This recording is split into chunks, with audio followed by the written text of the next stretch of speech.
아멘. 오늘 우리에게 주신 하나님 말씀은 시편 147편 1절에서 20절입니다. 구약성경 908쪽입니다. 시편 147편 1절에서 20절입니다. 한 절씩 교독하시겠습니다. 할렐루야, 우리 하나님을 찬양하는 일이 선함이여 찬송하는 일이 아름답고 마땅하도다. 여호와께서 예루살렘을 세우시며 이스라엘에 흩어진 자들을 모으시며 상심한 자들을 고치시며 그들의 상처를 싸매시는도다. 그가 별들의 수요를 세시고 그것들을 다 이름대로 부르시는도다. 우리 주는 위대하시며 능력이 많으시며 그의 지혜가 무궁하시도다. 여호와께서 겸손한 자들은 붙드시고 악인들은 땅에 엎드러뜨리시는도다. 감사함으로 여호와께 노래하며 수금으로 하나님께 찬양할지어다. 그가 구름으로 하늘을 덮으시며 땅을 위하여 비를 준비하시며 산에 풀이 자라게 하시며 들짐승과 우는 까마귀 새끼에게 먹을 것을 주시는도다. 여호와는 말에 힘이 세다 하여 기뻐하지 아니하시며 사람의 다리가 억세다 하여 기뻐하지 아니하시고 여호와는 자기를 경외하는 자들과 그의 인자하심을 바라는 자들을 기뻐하시는도다. 예루살렘아 여호와를 찬송할지어다. 시온아 내 하나님을 찬양할지어다. 그가 내 문빗장을 견고히 하시고 내 가운데에 있는 너의 자녀들에게 복을 주셨으며 내 경내를 평안하게 하시고 아름다운 밀로 너를 배불리시며 그의 명령을 땅에 보내시니 그의 말씀이 속히 달리는도다. 눈 양털같이 내리시며 서리를 재같이 흩으시며 우박을 떡 부스러기 같이 뿌리시나니 누가 능히 그의 추위를 감당하리요. 그의 말씀을 보내사 그것들을 녹이시고 바람을 불게 하신즉 물이 흐르는도다. 그가 그의 말씀을 야곱에게 보이시며 그의 율례와 규례를 이스라엘에게 보이시는도다. 그는 어느 민족에게도 이와 같이 행하지 아니하셨나니 그들은 그의 법도를 알지 못하였도다. 할렐루야. 아멘. 오늘 같이 읽은 말씀은 찬양시로 자연의 온갖 조화와 질서, 계절에 따른 변화와 순환을 노래하고 있습니다. 이 시를 읽다 보면 시인이 자연의 생명력 있는 변화를 경이로운 눈으로 지켜보고 있는 모습이 떠오릅니다. 우리는 아무리 골치 아픈 일이 있더라도 자연 속에 있으면 질서 있으면서도 생명력 있게 변화하는 것을 보며 마음이 정리되거나 힐링이 되곤 합니다. 하나님이 지으신 것들의 조화와 생명력이 우리의 내면도 치유하는 것 같습니다. 좀 벗어난 말일 수 있지만 곧 본격적인 여름 휴가철이 다가옵니다. 문제가 산적해 있는 일상에서 벗어나 잠깐이지만 하나님이 지으신 고연한 자연을 보며 하나님이 주신 생명력과 평안을 회복하는 시간이 되시길 바랍니다. 그러나 오늘은 시인은 하나님이 지으신 자연을 보며 하나님을 찬양하고 있지만 사실 이 시가 지어진 배경은 그리 평화롭지 않습니다. 많은 학자들은 추측하기에 2절에 예루살렘을 세우시며 이스라엘에 흩어진 자들을 모으시며와 13절에서 예루살렘에게 내 빗장을 견고히 하시고라는 말씀으로 바벨론 포로 귀환 후의 상황을 시사한다고 보고 있습니다. 즉 상당히 암울하고 어려운 상황입니다.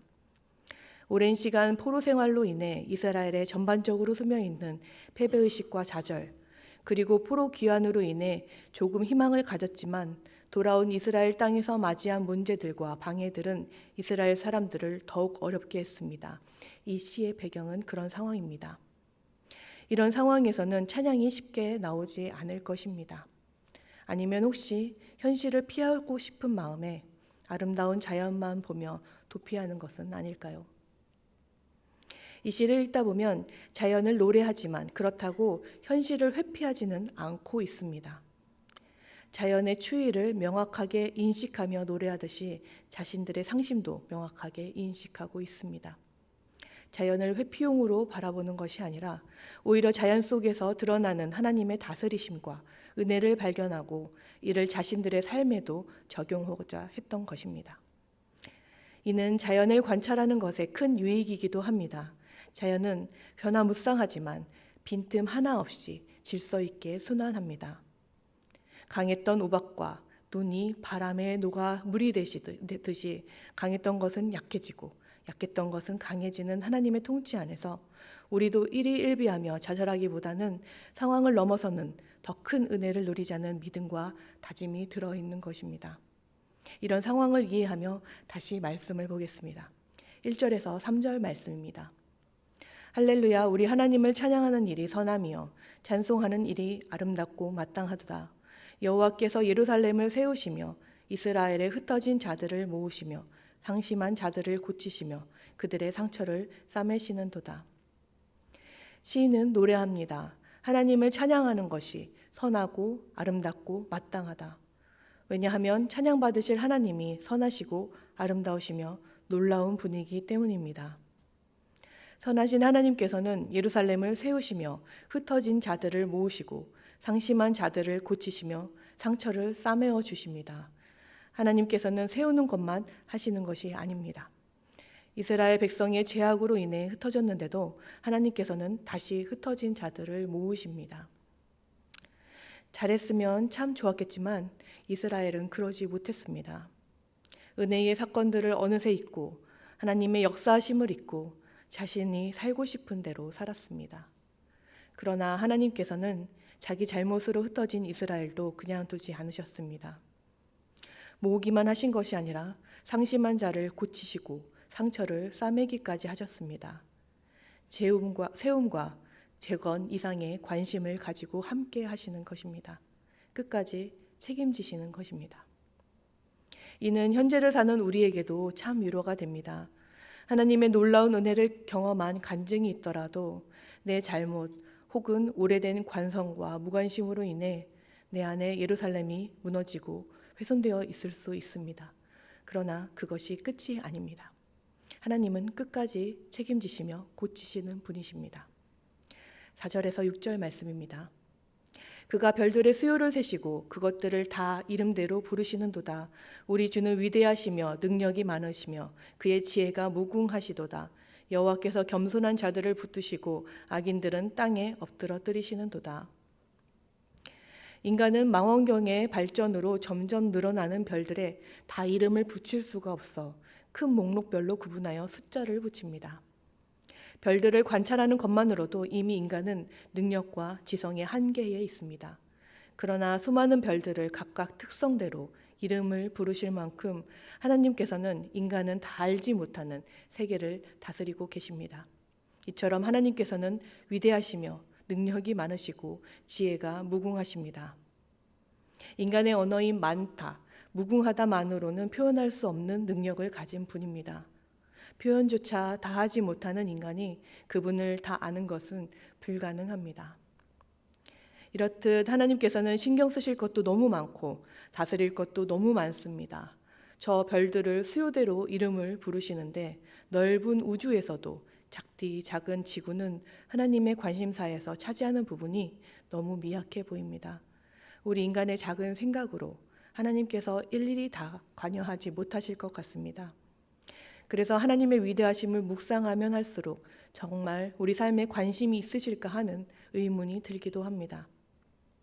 그러나 오늘 말씀에서는 하나님께서 우리에게 관심이 있으실 뿐 아니라 우리 삶에 관여하시고 심지어 관심과 관여를 넘어서는 판단, 평가도 하신다고 말하고 있습니다.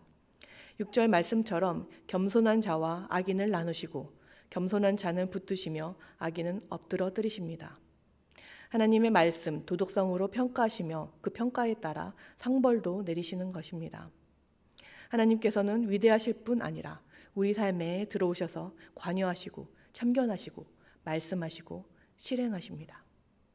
우리가 하나님의 위대하심을 다 셀 수 없는 것처럼 우리는 하나님의 관계에 대한 열정과 사랑을 다 알 수 없습니다. 그런데 때로 인간은 자신의 지성뿐 아니라 자기 사랑의 한계로 하나님마저 한계 지으려 합니다. 하나님은 능력과 지성뿐 아니라 사랑도 한계가 없으십니다. 8절에서 11절 말씀입니다. 그가 구름으로 하늘을 덮으시며 땅을 위하여 비를 준비하시며 산에 풀이 자라게 하시며 들짐승과 우는 까마귀 새끼에게 먹을 것을 주시는도다. 여호와는 말에 힘이 세다 하여 기뻐하지 아니하시며 사람의 다리가 억세다 하여 기뻐하지 아니하시고 여호와는 자기를 경외하는 자들과 그의 인자하심을 바라는 자들을 기뻐하시는도다. 시인은 계속해서 하나님의 위대하심을 노래하고 있습니다. 하나님께서는 구름, 비를 움직이시고 날씨를 주관하십니다. 풀과 짐승을 키우시며 동식물을 다스리십니다. 그리고 날씨와 동식물과 같은 보편적인 다스림뿐만 아니라 앞절에서도 언급되었듯이 주관적인 평가를 하십니다. 하나님께서는 말에 힘이 세다 하거나 사람의 다리가 억세다 하는 교만을 기뻐하지 않으십니다. 반면 11절의 말씀처럼 하나님을 경외하는 자들과 하나님의 인자하심을 바라는 자들은 기뻐하십니다. 이처럼 10절, 11절을 보면 6절에서 겸손한 자와 악인을 대조시켰던 것처럼 교만과 하나님을 경외하는 자를 대조시키고 있습니다. 이 부분에서 질문이 생깁니다. 선이 아닌 겸손이 어째서 악과 반대말이 되었습니까? 그리고 경외의 반대도 어째서 교만입니까? 위대하신 하나님 앞에서 인간이 센 척하거나 내 힘을 자랑하며 어찌해 보려는 교만은 그 자체가 악입니다. 하나님께서는 깊은 관심과 관여로 이 세상을 다스리고 계신데 이런 하나님 앞에서의 겸손 없이 내 다리가 억세다 하는 것은 교만이며 내 억센 다리로 어찌해 보려는 하나님의 통치에 반하는 것은 악입니다. 이는 이 세계를 다스리시는 하나님과 그 통치의 선함이 전제이기에 시인은 이에 대해 믿고 찬양하고 있습니다. 반면 인간의 특성상 자신이 원하는 대로 자신의 욕망대로 하는 것은 하나님과 반대로 가게 되며 이는 곧 악으로 치닫게 됩니다. 즉 하나님에 대한 경외함이 없으면 인간은 필연적으로 교만하며 필연적으로 악으로 향하게 되는 것입니다. 12절에서 14절 말씀입니다. 예루살렘아 여호와를 찬송할지어다. 시온아 내 하나님을 찬양할지어다. 그가 내 문빗장을 견고히 하시고 내 가운데에 있는 너희 자녀들에게 복을 주셨으며 내 경내를 평안하게 하시고 아름다운 밀로 너를 배불리시며 2절에서 예루살렘을 세우시고 흩어진 자를 모으신 하나님께서 예루살렘에 또 어떤 은혜를 베푸셨는지 노래합니다. 예루살렘의 문빗장을 견고하게 하시고 예루살렘 가운데 있는 자녀들에게 복을 주셨으며 경내를 편안하게 하시고 아름다운 밀로 예루살렘을 배불리셨습니다. 앞에서도 언급했듯이 사실 이 노래를 하는 현실은 예루살렘 성에게 좋은 상황은 아니었을 것입니다. 그래서 더더욱 하나님께서 예루살렘을 어떻게 생각하시는지 그리고 그 하나님께서 얼마나 위대하신 분인지 다시 묵상할 필요가 있었습니다. 그리고 묵상하면 할수록 예루살렘은 하나님을 찬양해야 하며 찬양할 수밖에 없었습니다. 하나님께서는 예루살렘, 즉 하나님의 백성들을 지켜주시며 복 주셨음을 부인할 수 없었습니다. 이는 하나님이 진정 원하시는 것이었습니다. 이스라엘은 그 복을 걷어차서 그리도 오랜 시간 고생을 했던 것입니다. 그러나 다시 돌이켜보니 하나님께서는 위대하실 뿐 아니라 선하시며 그 선하신 사랑을 예루살렘을 향하여 쏟으셨습니다. 상황만 볼 때는 진실이 보이지 않았는데 돌이켜 생각해보니 진실이 보이기 시작합니다. 하나님께서는 복을 주시며 아름다운 밀, 즉 훌륭한 밀과 먹을 것으로 우리를 배불리신 분입니다. 평안과 배부름은 인간의 관심사만이 아닙니다. 하나님의 관심사이기도 합니다. 다른 이방신처럼 인간에게 받을 것만 바라고 경외하란 것이 아니라 하나님께서는 함께하기를 원하시며 그 함께함을 경외함, 즉 순전하게 하나님을 보기를 바라셨으며 오히려 우리에게 풍족하게 내어주기를 원하셨습니다. 하나님은 이토록 풍족하고 섬세하게 우리를 다스리신 것입니다. 15절에서 18절 말씀입니다. 그의 명령을 땅에 보내시니 그의 말씀이 속히 달리는도다. 눈을 양털같이 내리시며 서리를 재같이 흩으시며 우박을 떡 부스러기 같이 뿌리시나니 누가 능히 그의 추위를 감당하리요. 그의 말씀을 보내사 그것들을 녹이시고 바람을 불게 하신즉 물이 흐르는도다. 하나님은 말씀을 보내시며 이 땅을 다스리십니다. 이는 하나님의 관권적이며 강력한 통치를 보여줍니다. 이런 강력한 통치로 자연도 동일하게 다스리십니다. 눈이 내리고 서리가 흩어지며 우박이 뿌려지는 것이 우리 눈에는 모두 대단해 보이지만 이 또한 하나님의 명령으로 된 것입니다. 대단하여 그 추위를 누가 감당할 수 있을까 싶은 것도 하나님께서 다시 말씀을 보내시면 그것들이 녹고 물처럼 흘러버립니다. 감당할 수 없을 만큼 강한 것도 하나님의 말씀이요. 그 강한 것이 한순간에 약해지는 것도 하나님의 말씀으로 인함입니다. 이것이 바로 만물을 주관하시는 분의 능력이며 또한 뜻입니다. 영원히 강한 것도 없고 영원히 약한 것도 없기에 자랑할 것도 없고 절망할 것도 없는 것입니다. 감당할 수 없는 추위 속에서 눈을 맞아 괴롭다 했더니 서리를 더하여 맞게 되고 더 이상 못 참겠다 했는데 심지어 우박을 맞습니다. 그러나 이렇게 사라질 줄 알았던 이스라엘 백성에게 다시 봄이 오고 따뜻한 바람이 불어 눈이 녹고 있습니다. 생명이 움트고 있습니다. 이는 내 다리가 억세다 했던 이스라엘의 교만을 꺾으시는 하나님의 방법이었고 또한 내 뜻대로 하려는 악을 향한 하나님의 다스림이었습니다. 예루살렘에 다시 모인 이스라엘 백성들은 이제 겸손할 수밖에 없고 하나님을 경외할 수밖에 없습니다. 그리고 이렇게 될 수 있었던 모든 이유는 하나님께서 이스라엘을 방관하지 않으시고 관심을 가지고 다스리셨기 때문입니다. 하나님께서는 이스라엘 백성을, 하나님의 백성을, 그리고 우리를 결코 가만 놔두지 않으십니다. 19절에서 20절 말씀입니다. 그가 그의 말씀을 야곱에게 보이시며 그의 율례와 규례를 이스라엘에게 보이시는도다. 그는 어느 민족에게도 이와 같이 행하지 아니하셨나니 그들은 그의 법도를 알지 못하였도다. 할렐루야. 하나님께서는 말씀과 규례를 이스라엘에게 보이셨습니다. 이스라엘은 본인들이 본 것을 행해야 할 역할을 부여받았습니다. 그러나 현실은 그런 제사장 나라로서의 역할을 하기에 너무 괴리가 있었습니다. 이스라엘은 오랜 시간 포로되었다가 이제 막 회복해 보려고 합니다. 다른 나라에 영향력을 미치기는커녕 멸망하지 않은 것만으로도 다행으로 여겨야 합니다. 지금도 주변에 방해가 있어 언제 멸망해도 이상하지 않을 민족이었습니다. 그러나 이것으로 끝은 아닙니다. 예루살렘은 다시 회복되었고 세속적인 영향력은 미약했을지 몰라도 그 안에서 메시아 예수님이 나타나셨습니다. 또한 미약한 가운데에서 묵상하며 노래했던 시편들로 인해 현재를 사는 우리도 영향을 받습니다.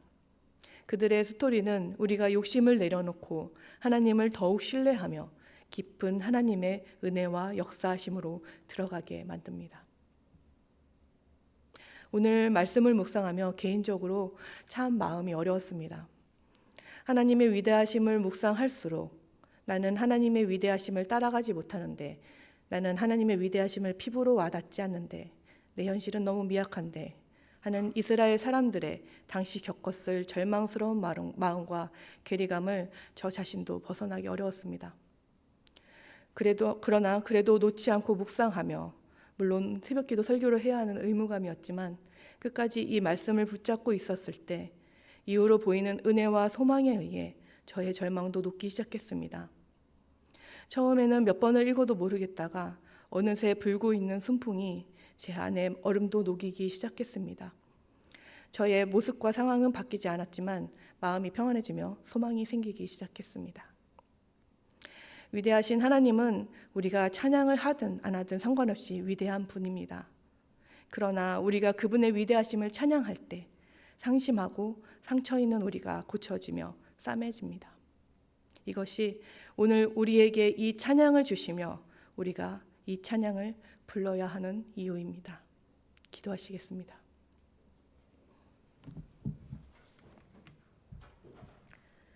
하나님 아버지, 저희에게 하나님의 위대하심을 찬양하게 하시니 감사합니다. 하나님의 위대하심을 찬양하며 묵상할수록 그로 인해 저희 안에서 하나님은 커지고 나는 작아지며 작아질수록 평안과 소망이 샘솟습니다.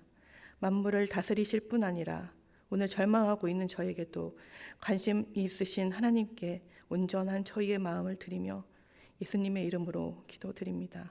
아멘.